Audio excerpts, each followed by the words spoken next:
రేవంత్ రెడ్డి పరిపాలన మాకైతే చాలా బాగా అనిపిస్తుందండి. ఎందు గురించి అంటే మా కుటుంబానికి చాలా మేలు జరుగుతుంది. నాకు ఉచిత కరెంట్ ఉంది. ఇంట్లో కరెంట్ ఉచితంగా వస్తుంది. అంతకుముందు మాకొచ్చేది 600 నుంచి 700 బిల్ వచ్చేది.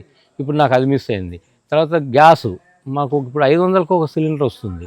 ఇంతకుముందు మాకు అది 1000 రూపాయలయ్యేది. మేము ఇక్కడికొచ్చి ట్రాన్స్‌పోర్ట్ తీసుకొని పోవడానికి మాకు ఆ రోజంతా వేస్ట్ అయ్యేది. ఇప్పుడు మాకే ఇంటికి డెలివరీ అవుతుంది అది. తర్వాత మిగతా డబ్బంతా వచ్చేసి మిగతా డబ్బులు మా అకౌంట్లోకి వచ్చేస్తున్నాయి. అంతేకాకుండా మాకు రుణమాఫీ అయింది. మళ్ళీ సన్నబియ్యం వస్తున్నాయి మాకు. నా భార్య బస్సు ఎక్కిపోవాలనుకుంటే హాస్పిటల్కి ప్రతి 15 రోజులకు ఒకసారి పోవాలి హైదరాబాద్. ఆమె మంచిగా ఆధార్ కార్డు పట్టుకొని తీసుకొని వెళ్ళిపోయి హైదరాబాద్ పోయి మెడిసిన్ కూడా తీసుకొచ్చుకుంటుంది. అక్కడ గవర్నమెంట్ హాస్పిటల్లో కూడా మాకు మెడిసిన్ కూడా ఫ్రీగా వస్తుంది. రేవంత్ రెడ్డి గారి ప్రభుత్వంలో ప్రతి ఒక్క పని చాలా బాగా జరుగుతుంది. మాకైతే ప్రభుత్వం మీద చాలా అనుకూలంగా మంచిగా పాలన జరుగుతుందని నేనైతే ఒక రైతుగా చెప్పగలుగుతున్నా. రేవంత్ రెడ్డి పరిపాలన చాలా బాగా అనిపిస్తుంది.